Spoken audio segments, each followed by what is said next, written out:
So it's seed time, huh? Getting close. Getting close. What are we working on? Well, I've got to water our early peppers. Okay. So just fill up that bottom tray with water. And I'm going to let these guys soak for a while.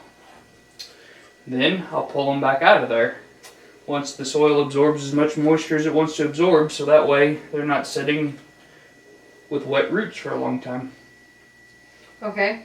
So was that the problem we kept having last year? I don't know. It could have been. Okay. Might have been overwatering was part of the problem. Too cold down here, another part of the problem. So, but we're also going to work on getting this small scale thing on a big scale. Not automated this year, but on a big scale. Yeah. And we're not automating it because Rachel doesn't have to pay attention. Exactly. So. Cool. So walk me through it. What are we doing? Well, these go underneath your wash machine to catch any leaks. So I started out with 2 of them. That's what the seed trays sit in. Got them plumbed out the bottom to drain. Last year I had it cycled to where a pump would kick on, pump water in for an hour, let it drain out just to keep the bottom moist, and I think that was a bad decision because it always stayed wet. So this year I'm going to add a valve to where whenever it looks like they need it, I can come down here, close the valve, pump them full of water, just like that, let them sit for an hour or 2 to moisten the soil, then open the valve, drain it back out, and let them grow. Sweet.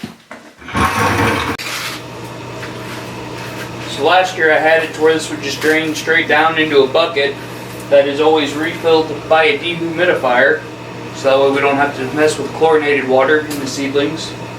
So it would just make a cycle. This year we're going to add a valve in, and I think I'm going to put it out here at a 45 because we might be using another grow table depending on how crazy I get with seed starting.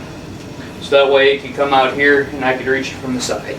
So I'm just going to glue these pieces up, put them together, we'll have that part done.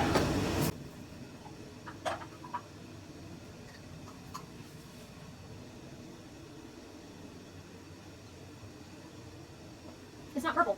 That's primer. Oh. I'm not trying to be clean coats, I'm not going to make a mess with purple primer. I will make a mess with blue because apparently I'm a messy toner.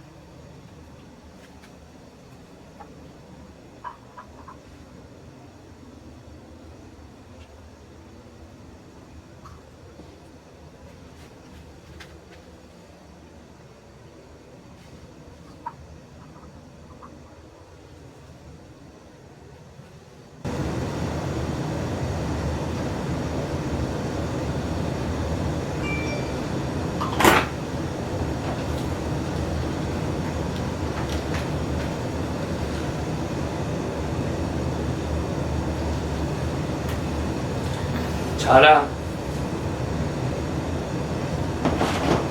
So, got the pump at the bottom, that'll pump water across. You can't see the inlets now, but those just go across, just drip irrigation tubing I had on hand. The pump is just a little fountain pump I had on hand for an attempt at hydroponic strawberries that didn't work in my favor. So yeah, it's a pretty simple setup.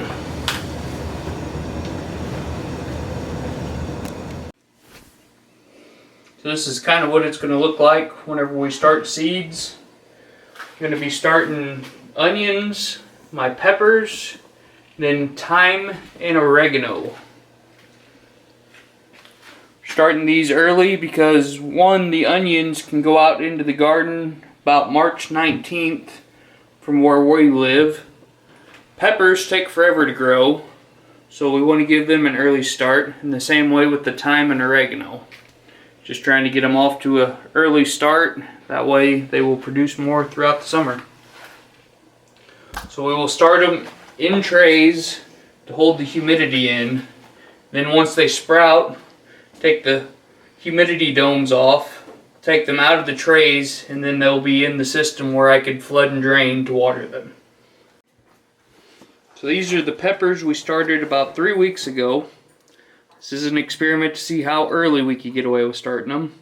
So you can see this one right here is starting to put on its first true leaf. So, been about 3 weeks to put on a true leaf. That's why we want to start peppers so early. So we'll let these all go till they put on a true leaf. We'll trim them down to 1 per cell. Let them go for a while, and then we'll up pot them. So we'll try to catch all that on video, and hopefully the next video you guys see after this will be us putting seeds in soil and getting our big start on the 2022 garden. Hey guys, thanks so much for watching our video. Like Brandon said, the next video you guys are probably going to see is actually a seed starting, finally. Kind of. But as always, don't forget to subscribe and hit that bell so that you can see when we actually post that video. Also, check us out on TikTok and Instagram. We're over there all the time. And if you have any comments, questions, let us know in the comments. Have a good one. See ya.